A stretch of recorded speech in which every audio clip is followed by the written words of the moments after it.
درس دیگری که در رمضان وجود دارد درس رحم و مروت است. درس رحم و مروت رو روزه به ما میدهد. وقتی که روزه میگیریم، وقتی که گرسنگی و تشنگی میکشیم، وقتی که از حالت و وضعیت کسانی که گرسنه هستند، تشنه هستند، فقیر هستند، مسکین هستند اطلاع پیدا میکنیم، این حس رحم و مروت در دل ما ایجاد می شود. انسان مسلمان باید انسانی رحیم باشد، دلسوز باشد، مهربان باشد، با امن و آن خود به نیکی و با مروت و مهربانی رفتار کند. این درسی است که رمضان به ما میدهد. به همین دلیل میبینیم که در ماه رمضان انسانهای خوب خوبتر میشوند و حتی انسانهای بد هم خوب میشوند.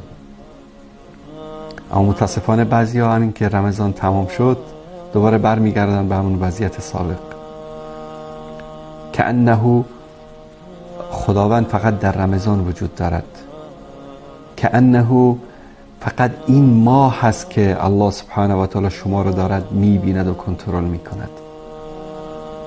اصلا رمضان یک حس عجیبی دارد. همین از همون شب رمضان همه چیز تغییر میکند در نظر انسان. زمین، آسمان، هوا، اطرافیان، همه چیز یک وضعیت خاصی رمضان دارد. روزه و همین گرسنگی و تشنگی کشیدن یک سری از عواطف و احساسات انسانی ما را، فطری ما را تحریک می کند. فطرتاً انسان یک موجودی است که در او عاطفه وجود دارد، احساس وجود دارد، رحم و مروت وجود دارد، به همون اندازه که بنابر وساوس شیطانی اعمال زشت و ناپسند دیگر که در تضاد با این صفات نیکو هست در انسان یافت می شود. اما صفات خوب انسان، جود و کرم و سخاوتمندی و مهربانی و دلسوزی، در رمضان بیشتر می شود. سبب چیست؟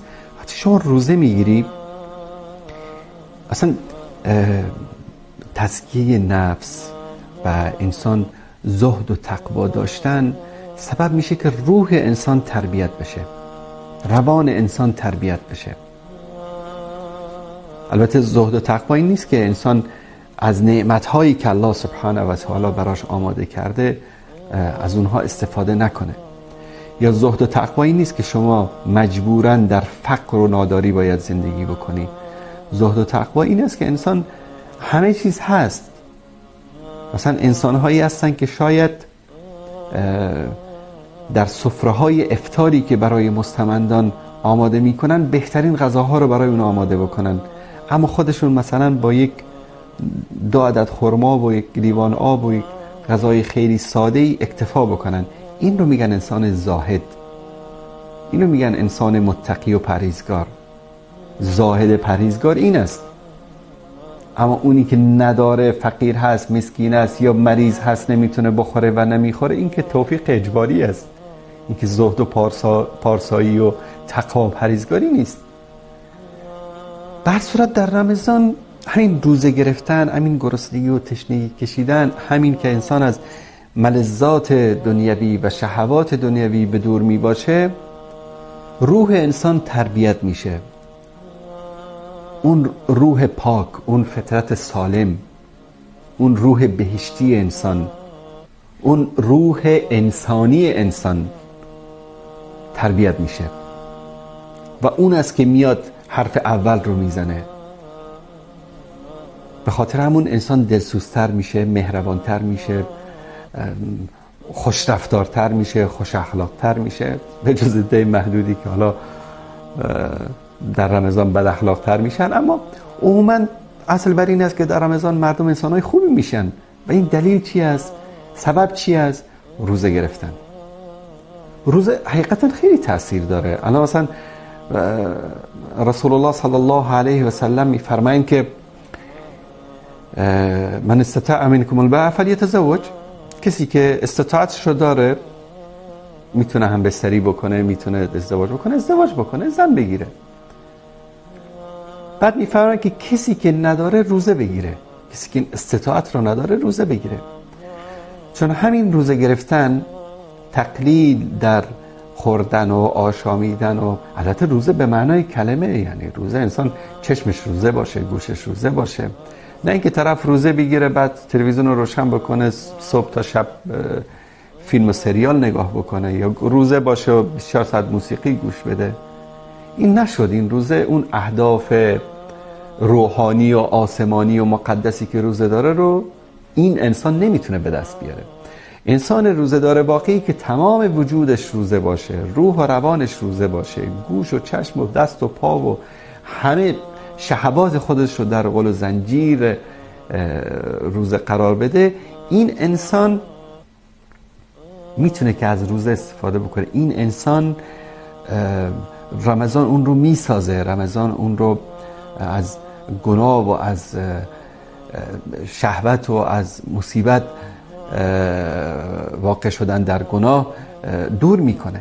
به خاطر همین میفرمایند که اگر که جوان هستی، شهوت هم داری، اما نمیتونی ازدواج بکنی، سعی کن بیشتر روزه دار باشی، روزه بگیری، چون طبیعتا روزه انسان رو از گناه و از معصیت و از اینها باز میداره. من یکی از دوستان بود در آمریکا، ریش خیلی بلندی داشت، شوخی کردم باش، گفتم شما با این ریشتون یعنی دچار مشکل نمیشی در آمریکا؟ گفت والا انصاری صاحب، گفت این ریش خیلی به درد من میخوره در اونجا. گفتم چطور؟ گفت طبیعتا انسان دوست داره گناه، شهوت، معصیت، این که زین للناس حب الشهوات، این دوست داشتن این شهوت ها اینا رو الله سبحانه و تعالی در وجود انسان قرار داده. شیطان هم که دیگه مزید بر علت است. گفت مثلا گفت من با این ریش نمیتونم سینما برم، چون وقتی با این ریش وارد سینما بشم خودم از خودم خجالت میکشم و مردم چپ چپ بهم نگاه میکنن. گفت با این ریش نمیتونم بار برم شراب بخورم، چون با این ریش که اونجا وارد شدم مردم چی فکر میکنن؟ یا میگن این مسلمان است یا که از علمای یهود هست، چون این دو طبقه در اونجا ریش بلند دارن. به همین دلیل گفت اگر که دلم بخواد نمیتونم بار برم شراب بخورم. گفت مثلا در اونجا نصف مردا به دنبال زنها میگردن و زنها به دنبال مردا میگردن، اذیت میکنن. حقیقتا مثلا در اروپا آمریکا کسی که زندگی میکنن زنهایی هستن که برعکس کشورهای اسلامی به دنبال مردها میگردن. میگه با این وضعیت، با این ریش، نه من میتونم مثلا به دنبال دختری زنی برم اذیتش بکنم، حرفی بهش بزنم، و این وضعیت من رو که میبینن اونام به دنبال من نیستن، میگن یا مسلمان است، دیندار است که از این چیزا خوشش نمیاد، یا عالم یهودی است که دنبال این چیزا نیستن، یا اینکه صوفی کوفی رحمت الله علیه است که دیگه ترک دنیا کرده. به خاطر همین میگه خیلی به نفع من است، این چیز داره منو کمک میکنه در اونجا از فساد و فحشا و این چیزا داره منو حفظ میکنه.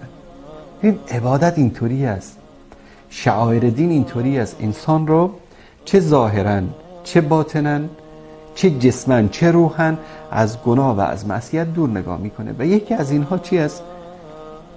روزه ماه مبارک رمضان است که این احساس و عواطف فطری و سالم رو، انسانی رو در انسان بروز میده.